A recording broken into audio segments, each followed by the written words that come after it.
tadi rapat koordinasi dengan Disdik langsung tentang masalah sosialisasi tentang sistem penerimaan murid baru atau SPMB.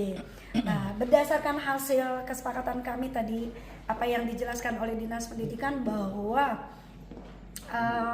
SPMB tahun ini atau PPDB yang dulu kita kenal, sekarang SPMB, sistem penerimaan murid baru, itu full dinyatakan tidak ada titip menitip. Nah, dari pihak manapun. Dari pihak manapun, dari anggota dewan aja kagak bisa. Dari anggota komisi dia aja kagak bisa. Pokoknya anggota bisa. dewan kagak bisa, apalagi lain-lainnya. Mari Tadi, kita kawal. nah, ayo Ayo kita kita kawal kawal. bareng-bareng Benar-benar bersih. tentang sistem yang baru ini, yang akan benar-benar diperuntukkan untuk anak-anak yang memang memenuhi 4 syarat atau 4 kriteria yang tadi disebutkan. Ya, 4 kriteria tuh kalian tinggal baca aja di Juknis SPMB yang terbaru ini. Ya, jalur zonasi atau domisili ya, bukan zonasi, domisili, kemudian afirmasi, prestasi dan juga mutasi. Dari 4 jalur itu memenuhi kriteria-kriteria. Nah, ayo kita kawal bareng-bareng, kita jadikan yang berhak belajar di SMP negeri adalah emang anak-anak kita yang berhak. Baik dari segi domisili, dari segi prestasi, dan dari segi lain-lainnya. Benar kan salah satu janji wali kota terpilih akan memperjuangkan anak-anak yatim. Gimana anak yatim yang tidak termasuk 4 itu tapi ingin sekolah gimana? Komisi D akan memperjuangkan apa nih? Ya, tadi kami juga udah menyampaikan bahwa memang itu cita-cita dari Komisi D dari ketika kami 2014 bareng-bareng dengan Pak Turiman, itu kami sudah sangat concern memikirkan anak yatim ya.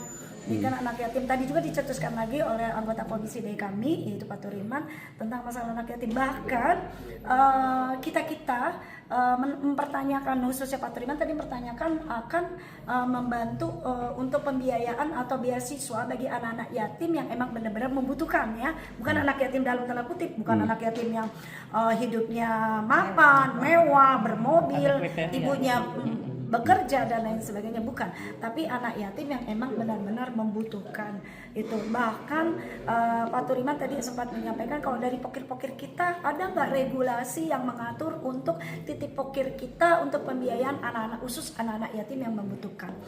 Nah, terus tadi dijawab oleh Ibu Kadis, bisa ya, bisa. Nah, cuma kita lagi menunggu bunyi regulasinya seperti apa kayak gitu. Nah, Bu Kadis tadi menjawab bagi anak-anak kita yang tidak masuk, tidak diterima di negeri, maka dia belajar di swasta, di SMP swasta dibiayai oleh pemerintah dengan catatan si sekolah swasta yang dia masuki harus melaporkan kalau siswa ini benar-benar memang tidak mampu terdaftar di dalam DTKS dan mendapat rekomendasi dari Dinsos. Rekomendasinya bukan cuma sekedar RT, RW, kelurahan tempat dia tinggal, tapi juga sampai ke dinas sosial. Dinas sosial tidak hanya langsung ujuk-ujuk serta-merta merekomendasikan bagi anak-anak yang sekolah di swasta, namun juga diverifikasi dan divalidasi. Kalau memang oke, memang layak untuk mendapatkan beasiswa walaupun dia sekolahnya di swasta, dibiayai oleh pemerintah, maka dinas sosial akan mengeluarkan rekomendasi tersebut. Seperti itu. Jadi kita kawal PPDB atau SPMB 2025, kita kawal emang benar-benar tidak transparan, bersih dan tidak ada titip menitip kepada siapapun. Ya. Jika ada temuan. Itu aja. Ya, Bu Ketua makasih banyak. Ya. Nah, itu jika ada temuan seperti itu gimana tuh? Itu kan baru jika ada. Baru kita lihat kita lihat nanti pas waktu. Viralkan sampai mana? Ada sanksi atau gimana?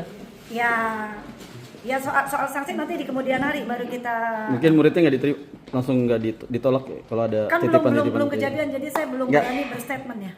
Belum kejadian. Tapi udah ada arah yang kesana penting nggak? Tadi itu kan obrolan untuk sudah komitmen bersama dan Rapat sudah tadi. ditandatangani oleh Pak Wali Kota sendiri tentang masalah komitmen bersama itu, fakta integritasnya ditandatangani oleh Pak Wali Kota sendiri. Ya nanti kita lihat. ini Komisi D siap memperjuangkan ini. Insya Allah siap. Kira-kira kuotanya mencukupi kan? Kuota itu tidak satu kelas, bervariasi. Ada sekolah-sekolah memang yang ukurannya 7x9 itu mencapai 40 maksimal. dikunci. Kalau lebih dari 40 maka si siswa tersebut tidak terdaftar di dalam Dapodik. Jadi misalnya ada satu sekolah yang memang kelasnya hanya memenuhi 40, itu dikunci oleh Dapodik.